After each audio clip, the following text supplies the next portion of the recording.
Fica Café, el podcast de CREAP España. Presenta Antonio San José. Sean muy bienvenidos a este tiempo de conversación que inauguramos a partir de este instante desde CREAP España. Bienvenidos a Fica Café. Hoy vamos a hablar de un sector capital en nuestras vidas. Vamos a hablar de la salud, un ecosistema de empresas y fundaciones dedicado a mejorar nuestra calidad de vida y también a investigar nuevos tratamientos para las enfermedades. Y nos va a acompañar Ricardo Pérez Aramillo, director de Asuntos Públicos y responsable del área de salud en CREAP. Ricardo es licenciado en Ciencias Políticas y de la Administración con especialidad de Análisis Político por la Universidad Complutense de Madrid y diplomado en Cooperación y Seguridad en el Mediterráneo y en Enfermería por la Universidad Autónoma de Madrid. Con 10 años de experiencia, toda una década en asuntos públicos, ha ejercido como jefe de gabinete de la Consejería de Salud de la Junta de Castilla y León. Anteriormente, y durante 7 años, fue el responsable técnico del área de salud y servicios sociales del Congreso de los Diputados, primero para Unión, Progreso y Democracia, UPyD, y posteriormente para Ciudadanos. Desde esta posición lideró la tramitación de numerosas iniciativas relativas al área sanitaria, social, infancia, cultura e igualdad. Ricardo Pérez, bienvenido, ¿cómo estás? Buenos días, ¿cómo estamos? Encantado. Vaya currículum, ¿no? A pesar de tu insultante juventud. Hemos estado entretenidos. Sí, la verdad es que has tenido bastantes experiencias. Explícanos en qué consiste el trabajo de asuntos públicos en el área de salud, concretamente. Perfecto. Bueno, asuntos públicos, como sabéis, la población general suele tener en mente lo que es el lobby típico, es decir, el representar los intereses de alguna empresa o alguna asociación frente a la administración, pero es mucho más. Es decir, el asunto público es parte de hacer ese lobby, ¿no?, que tienen en mente, pero también para conseguir ese lobby tienes que trabajar mucho más lo que es la reputación de la propia compañía o la asociación de pacientes en este caso, sociedad científica. Tienes que trabajar también cómo se relaciona con el entorno. Tienes que hacerle también un actor visible para determinadas políticas públicas cuando se vayan a llevar a cabo. Por ejemplo, cuando quieran tramitar una ley específica, imaginaos ahora cómo es el caso de ciencia, pues si tienes un cliente que está muy interesado en este sector y quiere incidir directamente, puedes hacerle un actor clave en este sentido, pero para ello tienes que trabajarlo antes, no puedes llegar en el momento exacto que se va a hacer la tramitación, con lo cual asuntos públicos no es solo hacer incidencia con la administración, es también relacionarnos con todo el ecosistema sanitario en este caso y hacer que nuestro cliente del tipo que sea pueda cumplir sus objetivos, pero también que esté muy integrado en ese ecosistema y a la vez pues pueda aprovechar su posición para también hacer una mejora reputacional, ¿no?, de su compañía y su marca. Hay que saber de regulación, hay que saber de legislación, hay que estudiarse muy bien los temas, ¿no?, antes de abordarlos, como decías. Eso es fundamental. Claro. Sí, los asuntos públicos en general es un ámbito muy fluido, ¿no? Como diría Bauman, está en constante cambio. Líquido. Sí, exactamente. Es un ámbito líquido, por así decirlo. Pero además, en mi ámbito sanidad es una regulación muy especial. Como sabéis, pues desde la aprobación de un medicamento, que ahora todo el mundo ya más o menos lo puede tener en mente, ¿no?, con lo que han sido las vacunas para el COVID, etcétera, etcétera, que empieza por la Agencia Europea, luego viene a la EMSA España, luego lo tiene que aprobar el Ministerio, etcétera, etcétera. Tiene un proceso totalmente diferente a lo que es una norma habitual. Luego, además, el ecosistema sanitario es muy complejo. No solo están las farmacéuticas, tenemos asociaciones de pacientes, sociedades científicas, las propias consejerías de sanidad, el ministerio, fundaciones. Es decir, hay un ecosistema alrededor de lo que es la sanidad que es muy importante conocer al detalle para poder incidir desde todos los puntos de vista necesarios a la hora de poder hacer asuntos públicos. Es cierto que la sanidad es un sector muy importante dentro de nuestro país. Siempre hablamos de las pensiones, ¿no?, como el principal gasto en España, que son 170.000 millones o así en los presupuestos, pero es que la sanidad en España, la sanidad pública, son más de 70.000 millones. Más de 70.000 millones de presupuesto en las administraciones públicas. En muchas autonomías, el sistema público de salud es la primera empresa, tanto en presupuesto como en contratación de personal. Es decir, pues hay decenas de miles de trabajadores pues entre las diferentes categorías y la administración. Además, hay en esto, Ricardo, una especificidad, y es que estamos hablando de un área extremadamente sensible, porque afecta a nuestra calidad de vida, es nuestra salud al final, en todos los aspectos, desde el ámbito hospitalario, el médico, el científico, el de la investigación, en fin, todo eso es algo que proyecta sobre nosotros pues un futuro de esperanza de cara a nuestra calidad de vida. Exactamente. Bueno, sí, la salud muchas veces es un asunto del que no nos preocupamos hasta que la necesitamos, ¿no? Como dicen todos, al fin y al cabo vamos a ser pacientes, sí. Lo único que nos va a diferenciar es el tiempo unos o a otros, y todos vamos a pasar por el sistema sanitario, con lo cual deberíamos estar todos muy interesados en lo que se hace en nuestro sistema sanitario. ¿Qué sucede? Que muchas veces, primero, no se le presta la atención necesaria al sistema público de salud, porque muchas veces, todos lo conocemos, ha habido ministros de Sanidad que no tenían ninguna experiencia con el ramo, que muchas veces ha sido cuota de partido y se ha puesto a personas que no tenían ninguna capacitación o conocimiento previo al respecto en un sector tan complicado como este, que además necesita reformas estructurales muy importantes en el corto plazo si queremos que se mantenga, luego podemos hablar de ello si queréis. Y luego, por otra parte, es un tema que se utiliza como arma y herramienta política constantemente. Es decir, la sanidad es un debate que siempre puedes arrojar al adversario político. Siempre puedes encontrar algún tema que no está haciendo el partido que está gestionando en este momento, pero el mismo partido que se queja de eso, en la comunidad de al lado puede estar haciendo lo mismo. Con lo cual, aquí es una herramienta en la que no quieren que haya consenso, porque al final es una herramienta arrojadiza muy, muy útil para hacer política. Vosotros en Argot habláis de farma, ¿no? El sector farma, sí. Para los entendidos. Bueno, y mucha gente dice, claro, el poderoso lobby de las farmacéuticas, que todo lo puede y todo lo consigue. En fin, hay una imagen preestablecida, ¿no? Hay un prejuicio, digamos, con este sector que me gustaría que nos aclararas. Bueno, salud no es solo farma, también hay que decirlo, ¿eh? Salud es, pues, claro que hay empresas farmacéuticas, de hecho es un sector económico muy importante dentro de España, solo hay que ver que tiene más de 40.000 empleos directos y maneja un presupuesto en investigación y en contratación directa muy, muy elevado, pero es que en Europa son más de 800.000 personas contratadas directamente por los laboratorios farmacéuticos, es decir, el sistema sanitario público necesita las farmacéuticas para poder desarrollar nuevos medicamentos y nuevos tratamientos ante enfermedades o nuevas o que se van descubriendo o que ya las conocíamos, pero que necesitan una inversión muy, muy grande para poder desarrollar esos fármacos. Es decir, estamos hablando de cientos y miles de millones en algunos casos para desarrollar un fármaco.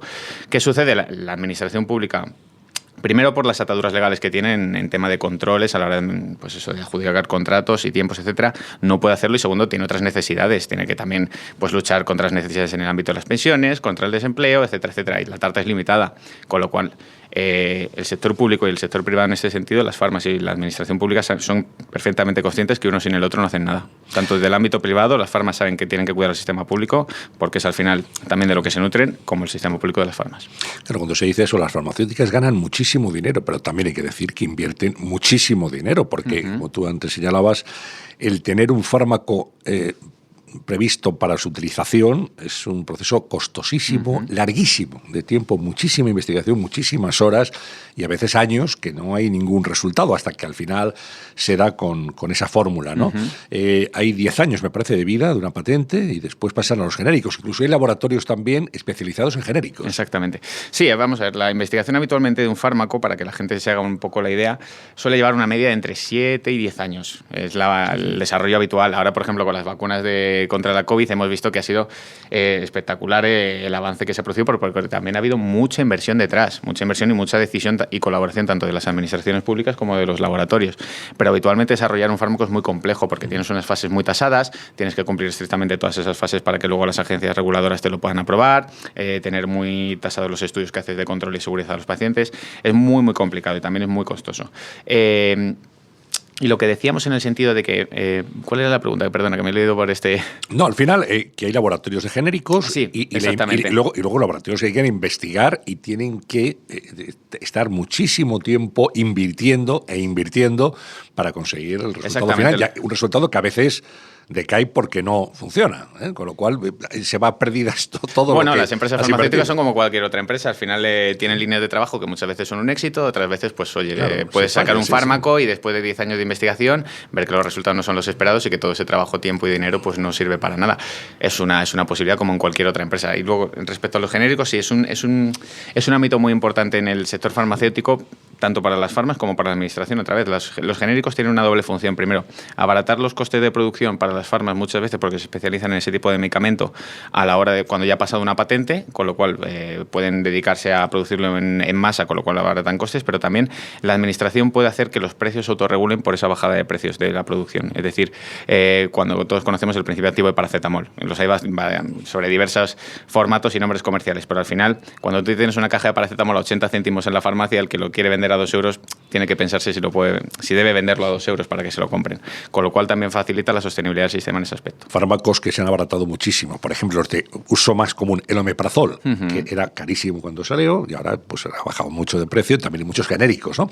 Y hay una especie de tabú, Ricardo. Mucha gente dice, no, yo prefiero que me manden un medicamento con nombre a que me manden el genérico, porque el genérico parece que tiene menos efectividad, y eso no es así. No, la verdad es que al final date cuenta que los genéricos están los genéricos y los biosimilares, que luego es otro tema aparte, pero los genéricos habituales es una fórmula química, es decir, es como el agua es H2O, pues el paracetamol tiene una fórmula química específica que eso no es, y de todas formas cuando aprueban un medicamento con su formulación genérica tiene que pasar los mismos controles de calidad y seguridad que cualquier otro tipo de fármaco, con lo cual está totalmente garantizado que los efectos son iguales. Puede haber algún diferente en excipientes y tal, pero que no tienen una influencia directamente sobre el efecto del fármaco. Le puede dar un poquito a lo mejor sabor a menta o puede hacerlo un poco más granulado, cosas de estas, pero nada diferencial. Pero tú vas a comprar paracetamol o ibuprofeno y tienes una panoplia de posibilidades en la farmacia de laboratorios distintos y más o menos todos tienen el mismo efecto. Digo, para tranquilizar a aquellos que dicen, no, es que el médico me manda genérico, no me manda el nombre comercial. Y luego hablabas de medicamentos biosimilares. ¿Qué son exactamente? Como sabéis, ahora mismo la industria farmacéutica lleva unos años innovando un nuevo tipo de terapias, que muchas veces son terapias que se basan en terapias génicas, que en base al ADN de una persona son capaces de detectar de qué tipo de enfermedad pueden desarrollar más frecuentemente, qué factores de riesgo tienen que evitar, qué no. Y este tipo de fármacos, los biológicos, se producen de otra forma. Es decir, no son una fórmula química específica, sino que son fórmulas que son biológicas en el sentido que pueden estar, entre comillas, vivas, por así decirlo. Los biosimilares hay un cierto debate si son tan fáciles de emular como un genérico. Hay muchos laboratorios que dicen que no, alguna agencia de regulación dice que tampoco pueden tener 100% los mismos efectos, con lo cual todavía están ahí en ese debate y bueno, va a ser un debate que en los próximos años yo creo que termina de cerrarse, pero que va a estar en boga de las agencias de regulación y todos los laboratorios. Sí, nos hemos acostumbrado, ya quizá no hemos valorado lo suficiente la investigación en las vacunas, que tú señalabas antes. En un tiempo récord era impensable que hubiera vacunas contra la COVID-19 en meses. Y además varias vacunas. No solamente las tradicionales, es decir, que es inyectar virus debilitados o muertos de una enfermedad para que el organismo cree anticuerpos, sino hemos conocido una tecnología novedosísima, que es el ARN mensajero. Es decir, esto abre un campo de experimentación realmente importante. Es verdad que no se ha experimentado esto solo para la COVID-19, sino que es que ya se viene investigando en este campo, en ese terreno. Sí, el RNA mensajero la verdad es que es una nueva tecnología que va a abrir muchas puertas. Están pensando ya en desarrollarlo para vacunas del VIH y algún otro tipo de virus que hasta el momento no podíamos tener vacunas disponibles para ellos. Y la verdad es que al final hay hitos, ¿no?, en la investigación que crean un punto de inflexión en lo que es el desarrollo tecnológico de un ámbito específico de la economía. Yo creo que el ARN mensajero puede ser uno de ellos aquí en el tema sanitario. Vamos a ver cómo evoluciona, pero yo creo que puede dar mucho juego a las farmas y a los sistemas públicos de salud también a la hora de prevenir enfermedades. Hablabas antes de las reformas necesarias en el ámbito de la salud, en todos los campos, ¿no? ¿Cuáles serían, en tu juicio, las más destacadas o las más necesarias? A ver, ahora mismo el sistema público de salud tiene unos retos a medio y corto plazo muy, muy serios y que deben hacerse reformas muy importantes si queremos que esto siga siendo un sistema público sostenible de aquí a 10 años. Ahora mismo, como sabéis, hay un fuerte debate sobre la atención primaria, es decir, tenemos una población médica muy envejecida.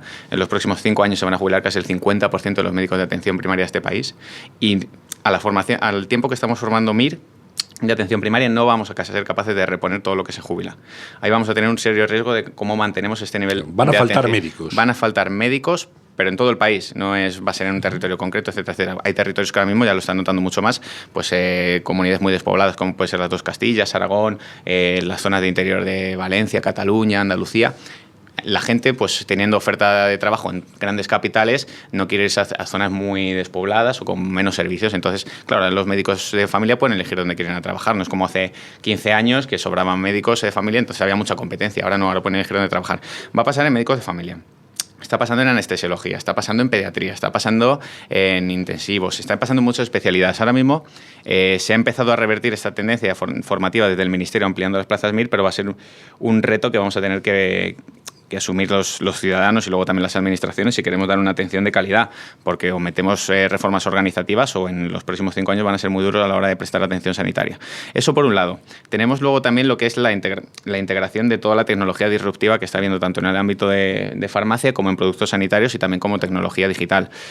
Ahora mismo estamos en una transición de lo que ha sido la atención sanitaria al uso, ¿no? De cara a cara, de visitar la consulta, ir poco a poco, pues eso, siguiendo el problema de salud del paciente, a un tipo de tecnología que te permite hacer el desarrollo, la identificación de factores de riesgo de la persona casi desde que nace, que algún país ya está haciendo desarrollo del genoma de los ciudadanos desde el momento en que nacen, para saber hacia dónde tienen que ir los cuidados y el tratamiento de esos ciudadanos para que no desarrollen enfermedades. Que es algo absolutamente individualizado, además. Exactamente. Cada persona puede desarrollar enfermedades diversas. diversas. Sí, le llaman medicina distintas. personalizada de precisión, porque es eso, al final van a lo preciso tuyo. Es decir, si tienes antecedentes de diabetes en tu familia, se va a ver en tu genoma y van a poder hacer acciones encaminadas a prevenir que aparezca esa diabetes. Si eres una persona que tiene una tendencia, pues eso, genética a desarrollar cierto tipo de tumor, te van a poder hacer seguimiento mucho antes para detectarlo en cuanto aparece. Es decir, se está abriendo unas posibilidades en medicina que hasta ahora eran impensables. Pero está pasando en la parte preventiva, como está pasando en tratamientos, es decir, ahora tenemos las terapias CAR-T en la parte oncológica, tenemos terapias para enfermedades neurodegenerativas que no conocíamos hace 5 años y que están teniendo muy buenos resultados. Se están abriendo multitud de posibilidades. Ahora mismo también en la donación de tejidos estamos viendo que se están creando tejidos en impresoras 3D. Es decir, que a lo mejor y en otro tipo de animales. No sé si escuchasteis que hace poco hicieron un experimento con un cerdo en un donante vivo y funcionó perfectamente el órgano. De momento no ha habido rechazo, con lo cual se están abriendo una multitud de posibilidades que la administración pública y el sistema sanitario tiene que adaptarse a ellos, porque estos 2 últimos años recordemos que el sistema sanitario se ha centrado en enfrentar una pandemia, pero no ha hecho medidas para poder adaptarse a la innovación que ha habido en el sistema privado en este aspecto. Y ahora hay que ponerse las pilas para poder cogerles, ¿no? Y poder integrar todo eso en el sistema público. Claro, hablamos de los stakeholders, por ejemplo, el trabajo vuestro habitual, pues es verdad, los laboratorios, asociaciones de pacientes, que es muy importante, ahora me gustaría hablar contigo de eso, o también las empresas tecnológicas, las que, digamos, desarrollan no solamente ya fármacos, sino en este caso los aparatos de exploración y de intervención. Lo que ha supuesto el robot Da Vinci, por ejemplo, y los que están viniendo ahora para operar con una precisión absoluta, toda la tecnología de diagnóstico por imagen, etcétera, etcétera. También son actores muy, muy importantes en el campo de la salud. Sí, la verdad que la transformación que tiene que tener el sistema sanitario en estos próximos años tiene que ser en varios frentes. Ya hemos dicho la parte terapéutica antes con los tratamientos, pero la parte tecnológica va a ser esencial si queremos dar un servicio de calidad y resolutivo. Por ejemplo, en zonas muy despobladas va a ser esencial las nuevas tecnologías, que un médico no pueda desplazarse 80 kilómetros todos los días a ver a sus pacientes, 80 kilómetros del centro de salud, pero que tengamos un sistema que sea capaz que otro profesional sanitario, imagínate una enfermera, pueda estar con ese paciente poniéndole el fonendo y el médico escuchándolo 80 kilómetros, haciendo un electrograma y que el médico lo esté viendo 80 kilómetros. Todo eso va a dar una calidad de la atención que no hemos conocido hasta el momento y va a permitir con pocos recursos hacer mucho. Pero esto también nos va a pasar en los otros ámbitos, es decir, a nivel de hospitalario la tecnología está avanzando a una velocidad increíble. Tenemos ahora mismo operaciones que se hacen entre países, es decir, está el cirujano operando en un país, el paciente en otro. Tenemos tratamientos oncológicos con radioterapia satélite, que pues eso, se llevan los tratamientos a zonas muy despobladas, se pone una unidad satélite allí y desde un centro sanitario más potente se puede hacer el tratamiento a distancia. Se están abriendo ahora mismo multitud de oportunidades en este sentido que es lo que van a garantizar por un lado la sostenibilidad y luego por otro la resolutividad del sistema que lo va a necesitar. Hablemos de las asociaciones de pacientes. ¿Con cuáles trabajáis y qué es lo que piden las asociaciones? Pues muchas veces las asociaciones de afectados por enfermedades diversas. Sí, a ver, las asociaciones de pacientes, como sabéis, bueno, como he comentado antes, el ecosistema sanitario es muy complejo y muchas veces las asociaciones de pacientes son pacientes que al fin y al cabo tienen su vida, tienen su enfermedad y en sus ratos libres, lo que le deja su vida, se meten en este tipo de asociaciones para conseguir mejoras para los afectados por esta determinada enfermedad. Generalmente cuando trabajamos con ellas, lo primero que necesitan es un poco orientación, ¿no? Que les orientemos con quién, primero cuáles son sus necesidades y cuáles son viables, porque hay veces que ellos mismos no son capaces de identificarlas. Segundo, ver con quién pueden hablar y para qué, porque no es lo mismo las competencias que tiene una comunidad autónoma, que un ayuntamiento y que un ministerio en ámbito sanitario. Y tercero, pues también hacerles un poco ese acompañamiento, ¿no?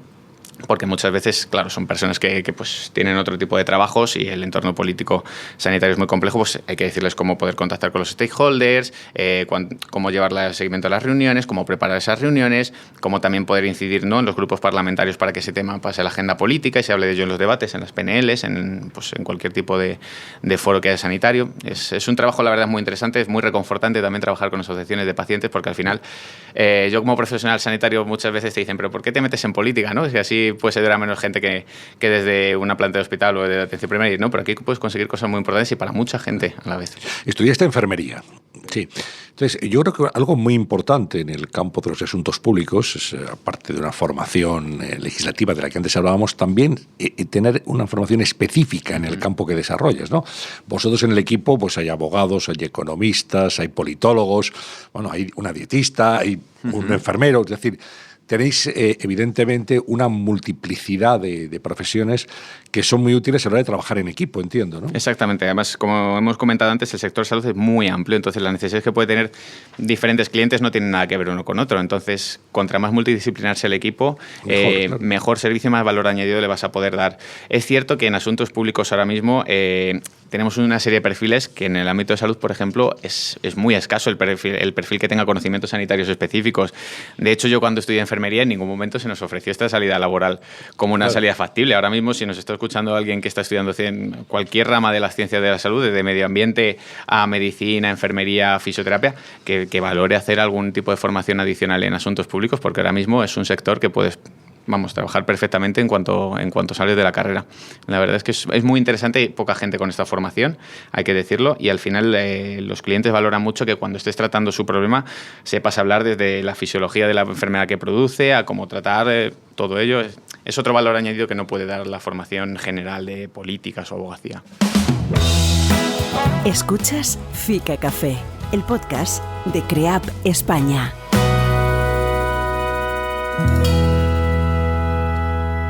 Tú que estuviste en el Parlamento antes de tu actual actividad, quería preguntarte cómo afecta la política en este sector, ¿no? Y de esta manera, si existe una preparación técnica, a la que tú hacías referencia ahora, cualificada, en el ámbito de los partidos políticos. Vamos por partes. Con sinceridad. Generalmente en los partidos políticos los cargos ya sabes cómo se reparten habitualmente cuando entras a las instituciones, es decir, en función del resultado electoral, tú tienes la disponibilidad de X diputados y tienes que trabajar en X comisiones. En función de eso, te organizas con lo que tienes. Hay veces que te toca hacer la comisión de sanidad a gente que no tiene ningún tipo de conocimiento en sanidad. ¿Se va aprendiendo con el tiempo? Sí, pero es cierto que tener una formación base es esencial para poder trabajar desde el primer momento y, sobre todo, identificar sobre qué problemas tienes que trabajar. Es decir, no es lo mismo una persona que viene del ámbito de la abogacía y se mete de nuevo en una comisión de sanidad que alguien que está trabajando en ese sector y al menos ya le suenan patologías, problemas comunes, etcétera, etcétera. Es muy importante que los partidos políticos en este sentido hagan mucha formación, incluso con consultoras como nosotros, es esencial, para que puedan prestar el mejor servicio público en este sentido. Al final ellos son prestadores de servicio público y lo que quieren es buscar lo mejor para los ciudadanos. La mejor forma es hacerlo con un conocimiento específico sobre el tema. Yo les recomiendo a todos ellos que cuando puedan adquieran formación especializada en ese aspecto. Es clave, es clave. ¿Cómo ha impactado, Ricardo, la pandemia en el sistema sanitario? Más allá del reto al que ha tenido que hacer frente, ¿en qué lo ha transformado? La pandemia ha servido para catalizar reformas que llevábamos mucho tiempo esperando, es decir, la digitalización. El avance que ve en digitalización estos 2 años de pandemia ha sido espectacular. Es decir, en 2019 era impensable que en 2022 tuviéramos los sistemas de información tan desarrollados como los tenemos actualmente, que queda todavía mucho por hacer. Pero es cierto que se le ha dado mucho impulso. Es cierto que también ha propiciado reformas estructurales en muchos centros hospitalarios que eran necesarias, que están un poco olvidadas. Por ejemplo, en UCIs, pues en las primeras olas, como sois conscientes de que hubo tanta necesidad de pacientes críticos, ¿no?, de poder ingresarlos, se han hecho obras y reformas muy, muy serias en muchos hospitales que llevaban años pendientes y no había forma de sacarlas para adelante.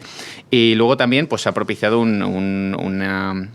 ha propiciado la innovación en temas, pues hemos comentado antes, ¿no?, el ARN mensajero, en temas de digitalización, en temas de nuevos equipos de diagnóstico. La telemedicina también. La telemedicina, exactamente. Es decir, ha sido un catalizador para determinadas áreas darles el empujón necesario que llevaban esperando mucho tiempo. también es cierto que la pandemia ha tenido un impacto negativo en muchos sectores del sistema sanitario. Ahora tenemos muchos retos a los que enfrentarnos. Uno de ellos son las listas de espera. Sí. Como sabéis, actualmente todas las comunidades autónomas, no hay ninguna que se salve, han pasado unas listas de espera más o menos asumibles para determinadas patologías a listas de espera endiabladas. Es decir, se han ido a 180 días, 220 días para poder tratar patologías incluso graves. Con lo cual ahora el sistema tiene un grave reto en cómo poder absorber toda esta lista de espera, que también al final va a afectar a la legitimidad del propio sistema sanitario público. Es decir, si tienes un sistema sanitario que es ineficaz y que no da un servicio de calidad a los ciudadanos, al final, ¿qué va a hacer? Que va a desplazar este sistema público por otro tipo de sistema, ya veremos si es el privado, o va a hacer que se tengan que hacer reformas estructurales o un cambio de modelo en el futuro. Va a haber un problema muy importante. Sí, ahí estás señalando algo que ha sido un debate sempiterno. En la política, desde luego, sanidad pública versus sanidad privada. Una es buena, otra es mala, una va al dinero, la otra va a atender al paciente. Bueno, pues no es razonable pensar que una colaboración sanidad pública y sanidad privada va a redundar en beneficio de los pacientes. Mira, aquí es interesante. Cuando yo estaba en gestión sanitaria, lo que te interesa siempre es dar el mejor servicio a los ciudadanos y considerar servicio público todo aquello que está pagado con dinero público. Es cierto que muchas veces, pues ahora por ejemplo en lista de espera podemos tener necesidades puntuales de, oye, necesitamos que nos hagan resonancias, necesitamos que nos hagan cierto tipo de intervenciones. No vas a crear un hospital o una sala específica de resonancia para ello. Una resonancia magnética son varios millones de euros. Sin embargo, puedes concertar con centros privados ese tipo de intervenciones, con lo cual no necesitas hacer un desembolso, una inversión muy grande para hacer ese servicio, pero a la vez le está dando a los ciudadanos el servicio que necesitan, con lo cual tenemos que ser y con la rapidez que necesitan. La rapidez que necesitan. Tenemos que ser conscientes también desde las administraciones públicas el coste que supone para los ciudadanos, es decir, el coste de oportunidad. Si me gasto estos 2 millones de euros en esta nueva resonancia, ¿a qué no estoy destinando esos 2 millones de euros? Porque a lo mejor le puedo poner un centro de salud nuevo al pueblo que lo necesita, o contratar más médicos, o meter un nuevo medicamento. Al final las necesidades son ilimitadas, pero el dinero es limitado siempre en la gestión. Eso ocurre siempre. Vamos a hablar de nuevos medicamentos que están en el horizonte. ¿Por dónde van ahora las líneas de investigación más punteras y cuáles son los tratamientos que se esperan con mayor interés? Tenemos ahora mismo muchas empresas farmacéuticas, las más innovadoras, están trabajando mucho el tema de enfermedades neurodegenerativas.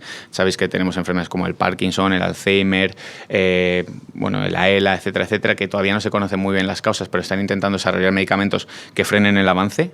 Eso es importante. De hecho, ahora hay en varias agencias regulatorias varios medicamentos en proceso de aprobación. Tenemos también terapias oncológicas. Las terapias CAR-T, como conocéis, pues han sido las últimas innovaciones importantes a la hora de tratar el cáncer, que es una de las pandemias que vamos a tener. El cáncer, junto con la resistencia microbiana, van a ser dos de los retos importantes en el futuro. Y luego también tenemos nuevo tipo de antibiótico, porque nos está pasando el tema de la resistencia microbiana. Se calcula que va a poder matar a más de 30.000 personas al año en un par de décadas. La resistencia a los actuales antibióticos. Exactamente. Que ya no hacen efecto. Exactamente. Daros cuenta que las bacterias, al final, sobre todo en los ámbitos hospitalarios, están día a día expuestos al mismo antibiótico o a diferentes tipos de antibióticos, y como todos nosotros, pues te vas acostumbrando al clima y te vas haciendo resistente, con lo cual pues se desarrollan una especie, un cierto tipo de bacterias que da igual el antibiótico que le pongas, de qué familia sea, que eres incapaz de acabar con ellas. Y al final también repercute en el gasto sanitario, porque tienes que tenerle más días ingresados, con los cuidados, ocupando camas, más recursos. ¿Y tendremos antibióticos de nueva generación, distintos? Yo espero que sí. Yo personalmente espero que sí, porque es un problema muy complejo que preocupa mucho a las administraciones sanitarias, también a los profesionales y a los pacientes. Es uno de los retos a los que nos vamos a enfrentar. Hay muchos laboratorios y muchos institutos de investigación ya desarrollándolos, pero es cierto que es una investigación compleja. Es una investigación muy compleja, porque muchas veces tienes que buscar principios activos muy diferentes a los actuales. Y claro, pues hasta que los encuentras y das con la tecla exacta, lleva su tiempo. Una de las cosas que yo aprendí enseguida como responsable de redacciones, sobre todo de televisión, es tener mucha cautela a la hora de ofrecer noticias de nuevos tratamientos. Porque tú hablas de algo que pasa en Maryland, por ejemplo, un tratamiento experimental, inmediatamente los teléfonos de la redacción echaban humo. La gente, ¿dónde puedo? Yo tengo un paciente, mi padre, mi hermano, ¿cómo puedo acceder a ese tratamiento? Y claro, y hay que decir a la gente, es que esto es un proceso que va a llevar tiempo, va a llevar años, y eso evidentemente crea una enorme frustración y un gran disgusto en la gente. Exactamente, sí. pasa un poco con lo que es la alfabetización sanitaria, ¿no? Es decir, hay poco conocimiento de la población en general sobre lo que es nuestro Sistema Nacional de Salud, cómo funciona, pero también cómo se incluyen, ¿no?, los nuevos tratamientos. Es un sector muy complicado. Yo puedo entender que una persona a pie de calle no tenga tiempo ni ganas muchas veces de poder enterarse cómo... No tiene el conocimiento, exactamente, claro, la formación. Y es cierto que también los medios de comunicación aquí también tienen una responsabilidad de cómo comunican las noticias, porque muchas veces pasa igual con el Congreso de Diputados. Se ha aprobado... Nuevo medicamento, nuevo tratamiento que cura, ¿no? Exactamente. Que esto no es así. Es decir, pues puede estar en una fase experimental, en una fase un poco más avanzada y puede empezar a tener resultados favorables en ese aspecto, pero es que es muy complicado aprobar un medicamento, no siempre es tan sencillo. Uno de los problemas que hay ahora mismo es el tiempo que se tarda entre que un medicamento se desarrolle y se aprueba hasta que se ponen a disposición de los pacientes. Es uno de los problemas que estamos encontrando en varios sistemas nacionales de salud, no solo en español, que es de los que tienen un tiempo de espera medio de 450 días más o menos de media desde que la Agencia Europea del Medicamento aprueba un medicamento hasta que el Sistema Nacional Público lo incorpora, pero hay otros países de la Unión Europea que llegan a 700, 800 días, también hay algunos que tardan 100. Entonces ahí es algo que tendremos que trabajar con el Ministerio, tanto desde aquí, desde CREAS, como desde el propio sector, pero yo creo que al final va a repercutir en el beneficio de los pacientes y es algo que también les interesa a muchos clientes de este sector. Claro. Uno piensa, Ricardo, vamos a ver, si hay un medicamento que se aprueba en Estados Unidos, que es una legislación, como sabemos, estricta y rigurosa, y está aprobado y se vende en Estados Unidos, ¿por qué no se autoriza inmediatamente en Europa? Porque hay que decir que la EMA y la FDA tienen unos principios diferentes a la hora de valorar una regulación de un medicamento o la aprobación. La FDA se basa mucho en los... La FDA es Estados Unidos. Exactamente, la FDA se basa mucho en los resultados clínicos de los experimentos, es decir, el paper, pues cómo baja los biomarcadores, qué resultado tiene esto en sangre, etcétera, etcétera. Sin embargo, la EMA se basa mucho más en la parte cualitativa del paciente, cuánta supervivencia produce, cuánta novedad aporta sobre lo que ya existe, valora otros factores. Por eso muchas veces puede pasar que en Estados Unidos se apruebe o en Canadá se apruebe un medicamento que en Europa no se apruebe. Pero bueno, es cierto que luego existen diferentes tipos de aprobación por parte de un medicamento. Puedes ir a la EMA, puedes ir a la Agencia Europea, a la Agencia Española de Medicamentos y Productos Sanitarios. Hay diferentes formas de poder aprobar un medicamento, pero bueno, hay que saberlo y poder trabajar en ello. Un medicamento desarrollado en Estados Unidos se aprueba allí, por ejemplo, o en Canadá, luego lo aprueba la EMA, la Agencia Europea del Medicamento, y luego ya, como tú decías, pues pasa a cada uno de los países, ¿no? A su vez hay una agencia española del medicamento. Sí, al final están todas interconectadas y hay diferentes tipos de aprobación. Muchas veces cuando lo aprueba directamente la EMA vale para todo el territorio europeo.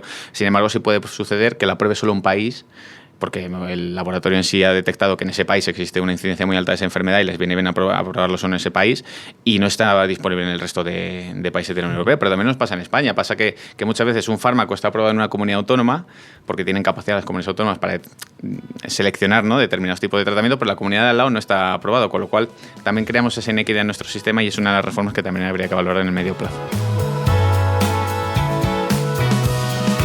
Pues de reformas, de realidades y de cómo está la fotografía de la salud en este momento en España y en Europa hemos hablado en los últimos minutos con Ricardo Pérez Alamillo, director de Asuntos Públicos y responsable del área de salud en CREAP. Apasionante lo que nos cuenta Ricardo, muy interesante. Estamos hablando a fin de cuentas de algo que nos afecta a todos muy directamente, como es el campo de la salud y la calidad de vida.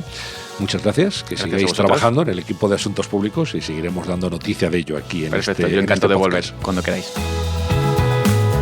Fica Café. Nos hemos tomado hoy el café con Ricardo Pérez Alamillo y también con todos ustedes que han estado ahí al otro lado. Así que muchísimas gracias por su atención, por su escucha y hasta una próxima ocasión. Fica Café. Nos une la comunicación.